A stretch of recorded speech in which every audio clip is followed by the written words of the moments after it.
Et du coup, bah, j'ai plus de voiture maintenant parce que ma meuf, elle l'a emmené chez le garagiste en me disant ouais, vous avez de la fumée bleue bizarre. Je fais, mais ça n'existe pas de la fumée bleue. Mais mec, t'as pas de voiture. Ouais, c'est vrai. Puis j'ai pas de meuf non plus. Bonjour à tous et bienvenue sur Ma Clé de 12. Une petite fumée blanche au démarrage de votre voiture est tout à fait normale, c'est sûrement de la condensation. Cependant, si cette fumée blanche persiste, vire au noir ou au bleu, c'est là qu'il faut peut-être s'inquiéter. Et pourquoi? Nous allons voir ça tout de suite. Maintenant? La fumée de votre voiture peut se manifester sous plusieurs couleurs. Elle peut être blanche, noire ou même bleue. Mais qu'est-ce que ça veut dire pour votre voiture et surtout comment réagir? On va commencer par la fumée noire. La fumée noire peut être due à plusieurs raisons. Ça peut être soit une huile de mauvaise qualité, soit un élément qui est encrassé, comme le filtre à air, la sonde lambda ou la vanne EGR sur les moteurs diesel et quelques motorisations essence récentes. Alors qu'est-ce que vous pouvez faire dans ces cas-là? Pour le filtre à air, s'il est obstrué, ça va venir perturber le mélange stoichiométrique. Alors qu'est-ce qu'on entend par mélange stoichiométrique? En gros, votre moteur, pour fonctionner, il a besoin d'injecter un mélange d'air et de carburant dans le cylindre. Et le mélange stoichiométrique, c'est justement ça. C'est trouver le parfait mélange dans les proportions les plus adéquates possibles pour que l'explosion dans le cylindre ait le plus d'énergie possible. Et oui, je sais qu'on ne dit pas explosion. C'est... Macron! Et du coup, si jamais votre filtre à air est obstrué, il y aura moins d'air dans le mélange, ce qui fait que la combustion ne sera pas bonne et ça relâchera du carburant qui n'aura pas été brûlé. Et du coup, bah, ça fait la fumée noire.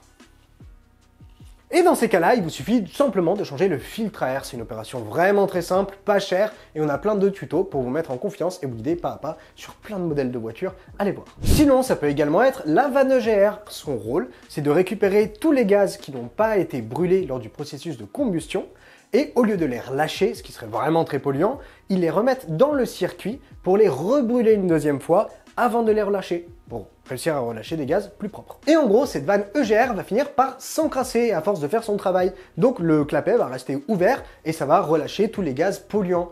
Mais comment résoudre ce problème? Alors, c'est tout bête. Généralement, la vanne EGR est une pièce assez accessible dans le moteur. Il vous suffit tout bêtement de la démonter, vous passez un coup de décap four, ça marche parfaitement bien, et vous montez la vanne EGR, vous êtes prêt à rouler à nouveau. Et si jamais vous n'êtes pas en confiance, on a plein de tutos pour vous montrer et vous familiariser avec l'opération. Au moins, vous savez ce à quoi vous attaquez. Et pour finir, ça peut être votre sonde lambda qui est responsable de ces fumées noires. En gros, la sonde lambda est un élément qui va se situer sur la ligne d'échappement, généralement entre le filtre à particules et le catalyseur pour les diesels, et à côté du collecteur d'échappement pour les moteurs essence. La sonde va permettre d'examiner les gaz d'échappement sortant du véhicule et de déterminer si le mélange stoichiométrique, donc le rapport entre l'air injecté et le carburant injecté dans le cylindre, est optimal ou pas. Donc la sonde va envoyer constamment ces informations à l'ordinateur de la voiture qui va ajuster ensuite le rapport stoichiométrique. Donc s'il n'y a pas assez d'air, elle va faire ouais, vas-y, envoie plus d'air. S'il n'y a pas assez de carburant, plus de carburant. Trop de carburant, bah moins de carburant. Avec un air un peu moins débile, mais c'est un peu ce que ça fait. Je vais t'arracher les yeux, tête du cul.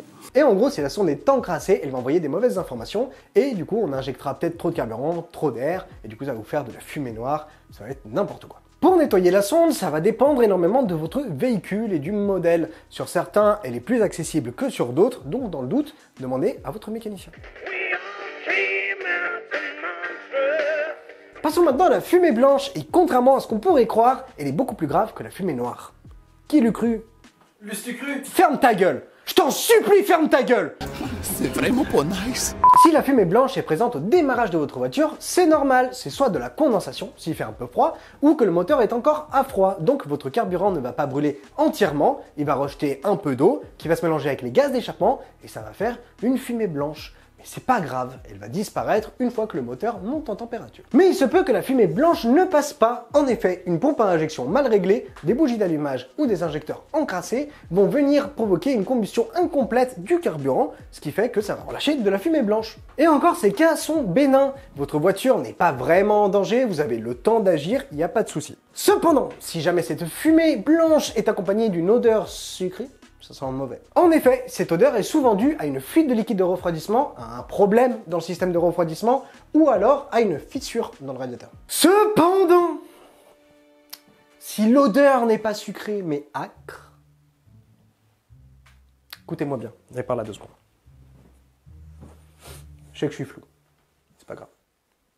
Si la fumée est âcre, c'est le joint de culasse. Le joint de culasse. Oh là là là là là là là. Le joint de culasse. On en a fait une vidéo, allez la voir. Vous verrez à quel point c'est grave. Le joint de culasse. Donc on a déjà fait une vidéo là-dessus, mais en gros le joint assure l'étanchéité entre la partie haute et la partie basse du moteur, et il se peut que pour certaines raisons, le joint se déforme, ce qui va laisser passer du liquide de refroidissement et de l'huile dans les cylindres, qui vont être battus vraiment très fort. Jusqu'à donner une espèce de mayonnaise qui va se retrouver dans le système de refroidissement, et ce qui va vous faire une surchauffe du moteur, ça va déformer la culasse, et ça va vous casser la bagnole. Si jamais vous pensez que ça peut être ça, il n'y a qu'une chose à faire et agir vite. Vous vous abonnez à la chaîne, vous laissez un like, un petit commentaire pour nous le dire, et vous filez chez le garagiste. Bon, en vrai, il y a des deux choses qui n'est pas obligatoire, mais allez, faites-le quand même, ça fait plaisir, tu sais. Parlons maintenant de la fumée bleue. Cette fumée est souvent accompagnée d'une odeur d'huile brûlée. En effet, il se peut que les joints de soupape soient usés, ce qui va laisser rentrer de l'huile dans la chambre de combustion. L'huile va alors brûler, perturber le mélange stoichiométrique, donc affecter les performances de la voiture, en plus de tout encrasser. Dégueulasse. Dégueulasse. Qu'est-ce que tu fais?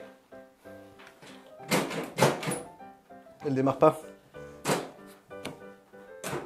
Ça va être le démarreur. Est-ce que t'as démarré ta voiture au câble? Si seulement on avait une vidéo. On a une vidéo. Allez la voir. Je la mettrai. Sinon, ça peut être la qualité de votre huile qui est en cause. On a fait une super vidéo pour vous aider à la choisir en fonction de votre budget, de votre modèle, de vos envies, de vos goûts préférés. C'est pas vrai, mais allez la voir, elle est vraiment cool. Pour finir, le problème peut également venir du turbo. C'est sûrement dû à un joint d'étanchéité ou au système de lubrification qui est défectueux. Et si en plus vous entendez un petit sifflement, ça commence à sentir le turbo. Et comme pour la fumée blanche, on ne laisse pas traîner, on va voir son mécanicien. Conclusion. Voilà tout pour cette vidéo sur la couleur de la fumée de votre voiture. N'oubliez pas, si c'est noir, c'est pas grave, si c'est bleu ou blanc, ça l'est un peu plus. Donc on va voir le mécano. J'espère que la vidéo vous a plu, n'hésitez pas à nous dire dans les commentaires si vous avez déjà eu ce genre d'expérience. Vous pouvez également nous laisser un like et vous abonner, ça fait toujours plaisir. C'était Maclet12, ciao. Tu fais pas de jeu de mots cette fois?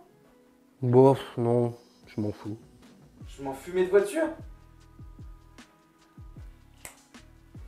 C'est pas mal ça. On reprend. Bonjour à tous et bienvenue sur Maclet12.